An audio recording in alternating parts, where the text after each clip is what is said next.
The West Virginia Penitentiary in Moundsville operated from 1876 until 1995. Originally holding only 251 inmates, it would end up with as many as 2,000. Its history is full of abuse and death, and there are many that claim that it is still haunted to this very day.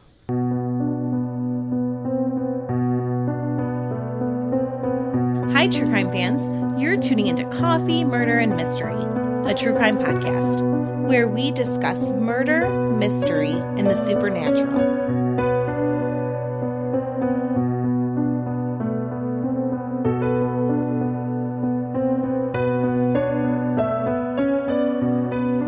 Welcome back. I'm your host, Melissa Lancaster, and I wanted to thank all of our new followers.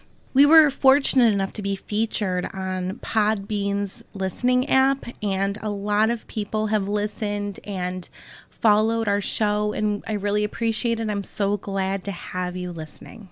The West Virginia Penitentiary started out with good enough intentions. When West Virginia seceded from Virginia in 1863, the new state was left in need of public institutions, and the governor started lobbying for a penitentiary, but at first he was denied. The state needed money and time to build what it needed. Prisoners were held in West Virginia's county jails, with some being sent to other states for incarceration. They started putting inmates in a small wooden structure in Wheeling, but after 9 inmates escaped, the governor was finally taken seriously, and his penitentiary proposal was finally approved.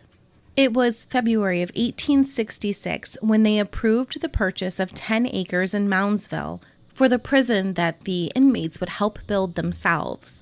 I never knew that this was so common, but after doing a few of these episodes, I'm really seeing that this was really common back in the day, that the prisoners helped build these facilities. But in the meantime, they had to build a temporary prison to hold inmates. It was a wooden prison with a wooden stockade around it. This gave them time to design and build the state's first penitentiary. They chose a design similar to the Northern Illinois Penitentiary. It was a Gothic Revival style with scintillated edge, constructed of stone, with turrets, battlements, and lancet windows. The penitentiary was built on the edge of Moundsville, but would eventually become the center of the town. It would be surrounded by 24-foot tall stone walls. The stone was quarried from Marshall County in the Cameron and Rosby's Rock area, with some coming from 4th Street in Moundsville. I thought that the Ohio State Penitentiary looked like a castle, but this looks exactly like a castle. It's more like a fortress. Work on the first phase was complete in 1876 and cost $363,000. Additional cells were added on in 1890. The structure is mainly like 2 cell blocks spanning out from a 4-story admin building. The building had a warden's quarters on the 4th floor, a place for female prisoners on the 3rd floor, and a hospital on the 2nd floor. The prison expanded gradually after its opening. It covered 19 acres. Workshops and outbuildings were constructed, such as a wash house and a bakery. Steam heat would be added in the 1870s, and they got rid of the coal lamps for actual electricity in the early 1900s. In 1894, they installed an elevator in the administration building, and not long after, a beautiful porch on the front, making the stone exterior look much more inviting. By the 1900s, they were putting the inmates to work using work programs, instead of just having them build the facility. There were several workshops where the inmates worked on carpentry, paint and wagon, stone and brickyard, blacksmithing, tailoring. There was a shoe shop, a bakery, and a 200-acre farm. The prisoners also worked in the kitchen, the stables, and the wash house. Prisoners worked 9 hours a day, except for Sunday afternoons, Sunday, and holidays. This put the prison in a good place financially, and the inmates were busy. A school and a library that would grow to contain over 5,000 books were also created, and inmate education became a priority. They even required inmates that couldn't read to attend school every night. Inmates could attend church services, play on a baseball team that competed locally in Mansville and the Ohio Valley. Many played in the prison band, which performed in the bandstand in the prison yard. They built a 2-story building for the female inmates in 1920. They had their own dining hall and kitchen and large wall separating them from the men. The women worked in a shirt shop making collars and cuffs for the men's shirts that they had made in their tailoring shop. Women also worked in domestic jobs as well. Eventually, a coal mine opened a mile away, and they put prisoners to work in it. This saved the prison $14,000 a year in energy costs. The inmates were actually allowed to stay at the mine under the care of the mine foreman, who wasn't even a prison employee. I don't know if I missed something, but I was really shocked that I did not read about any hijinks coming up with this coal mine thing where these prisoners were just staying under the care of a foreman. No one escaped or anything. When a prisoner had completed their time and were able to walk free, they would give them a civilian's outfit and $3 if they didn't have any money in their account from their work hours. The prisoners were paid the same wage that the state paid for labor if they worked overtime, which could help them support their families.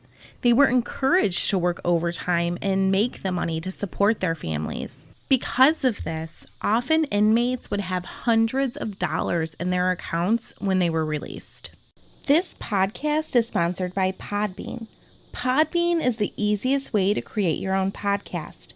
We use Podbean to host Coffee, Murder, and Mystery.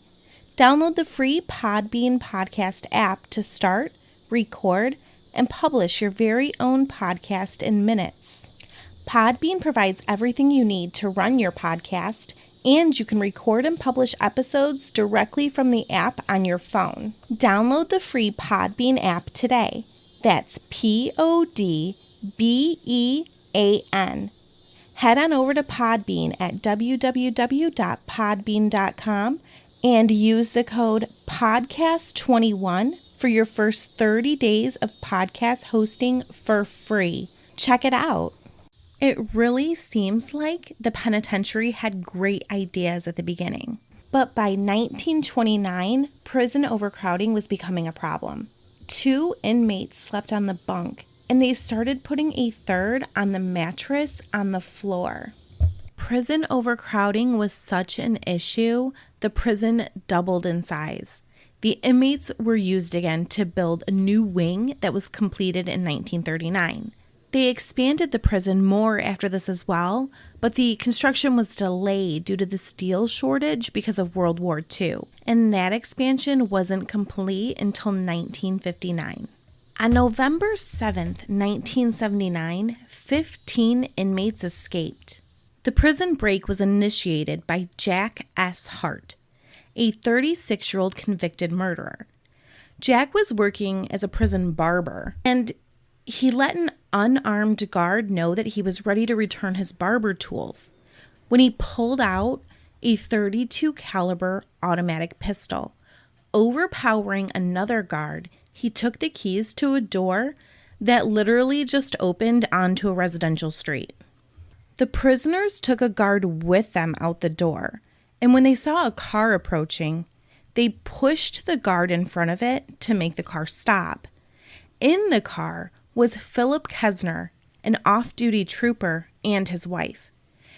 The prisoners pulled him and his wife from the car, and Ronald T. Williams, who was incarcerated for murder, shot Phillips fatally. His wife was not seriously injured. They stole the car, and it was later found abandoned 40 miles away. One of the escapees was deceased in the vehicle. he had apparently been shot by Philip Kesner before he was murdered. 8 of the prisoners were back in custody by the next day. Many more found over the course of the next week. But Ronald T. Williams remained at large for 15 more months. There were only 24 guards on duty the night of the prison break. 24 guards to 690 prisoners. By this time, violence behind the prison walls was getting out of hand. Only half of the 690 inmates were able to actually be locked inside their cells. Stabbings were becoming as frequent as one fatality a month at a point. The prison also became known as a place with poor control over homosexual violence. They even had a place named the Sugar Shack. It was really the recreation room, but it was known for rape, gambling, fighting, and murder. 36 homicides took place behind the penitentiary walls. R.D. Wall, who was known as a snitch, was jumped by 3 other inmates on his way to the boiler room. It's said that when they were done with him, he was in pieces. William Snyder, known as Red, was born in 1946 and was known to be in and out of prison. He started with arson, but his crimes escalated. When Red was released from the West Virginia Penitentiary in 1967, he killed 2 men within 48 hours of release, one being his own father. Red was known to be the most dangerous man in the penitentiary. The word around the pen is that if you left Red alone, he would leave you alone. I guess he liked to chew tobacco and watch Days of Our Lives.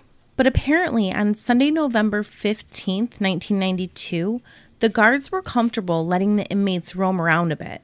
Red's friend, who was not being so friendly, went into Red's cell, and while the men were laughing and shooting the shit, he pulled out a sharp piece of metal from a jail bed and stabbed Red 37 times. Inmates' bodies that went unclaimed were buried in the prison cemetery with a stake holding like this license plate style plate of metal that stated their name and their inmate number. Red was so well liked by the guards that they started a fundraiser to get him back home to his family. They didn't want him to be buried in the prison cemetery. And it worked, and he is buried in an unmarked grave in his hometown. The U.S. Department of Justice ranked the penitentiary as one of the top 10 most dangerous. Charles Manson actually asked to be transferred there in 1983. He was denied. I think that that's a good thing because I don't know if he would have succeeded in getting a following there or not, but I think Charles Manson could have done some damage there. Between 1899 and 1949, 85 men were executed by hanging at the penitentiary. Apparently, crowds of locals would gather to watch because, hangings were open to the public. But that was until June 19th, 1931, when Fred Heyer was hanged for the murder of his wife. The trap door opened and Fred fell, but he was instantly decapitated. That was when the penitentiary closed hangings to the public and started only letting people attend by invitation. The last man to be hanged in the facility was Bud Peterson, who was in for killing someone over a gambling debt. It was decided that hanging was cruel in 1949. They started executing people using the electric chair. 9 men were executed in the facility via electric chair before it was decided that capital punishment was prohibited in 1965.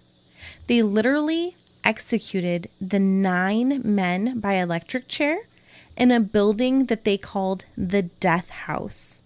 It's no longer standing today if you decide to go do a tour. There was a riot in 1986. Security was apparently loose, and I didn't really see what exactly this means. Maybe it meant that they got comfortable letting them roam around again, or that they couldn't lock them all in their cells again. But I guess there was an assortment of problems in the prison, like bad plumbing and so many insects that the insects were literally causing disease, and rats. Rats were basically taking over, and it said that inmates would wake up and just have rats sitting on them. It said that guards would just try to kill them all the time. There was just so many that there was just no way that they could. So a group of 20 inmates who called themselves the Avengers, they even had a president in their group, Danny Lehman. The Avengers stormed the mess hall, put knives to the workers' and officers' throats, slammed them to the ground, and handcuffed them with the guards' handcuffs. Hostages were taken, and they asked Danny, the president of the Avengers, to negotiate. They basically negotiated a new list of rules and standards. The riot lasted 2 days. 3 inmates were killed. And it seems to me that this really brought attention to the bad conditions because in 1986, the West Virginia Supreme Court ruled that confinement to the 5x7 cells was cruel and unusual punishment. I mean, the cruel and unusual punishment only lasted over 100 years, with 2 to 3 men living in these 5x7 cells. Over the next 9 years, the prison slowly came to an end, officially closing its doors in 1995. The facility is said to be haunted. Ghost Adventures did an episode at the facility. People claim that there's a shadow man at the facility, and they've even photographed him. People that enter the facility claim to be accosted by unknown forces and hear strange noises. You can take day tours or 6-hour paranormal tours at the facility. They even have a haunted attraction for Halloween, the Dungeon of Horrors. Thanks for listening. I hope you enjoyed our episode on the West Virginia Penitentiary. Tune in next Sunday for a brand new episode of Coffee, Murder, and Mystery. Stay safe and remember, evil people are everywhere. Bye. Thanks for tuning in to Coffee, Murder, and Mystery. You can find us on the web at www.coffeemurderandmystery.com. We are on Facebook, Twitter, and Instagram, and we also have a YouTube channel. All references for today's podcast are available in our show notes. If you enjoyed our show, please consider giving us an Apple Podcast 5-star rating, sharing our show with your friends, and leaving a review. This helps us by allowing more people to find our show. If you would like to support our show with a financial contribution, please consider joining our Patreon. Joining our Patreon at the $5 level will give you a bonus episode on the second week of the month, as well as a second bonus episode on the fourth week of the month. Or go to buymeacoffee.com for a one-time contribution. We appreciate all of our listeners. We wouldn't be able to do this without you. Thank you so much for listening. The information provided in this podcast is solely of our opinion and based upon research that we have conducted via the internet. If you feel that we have represented something inaccurately or unfairly, you can send us an email at coffeemurdermystery@gmail.com. Thanks for your support.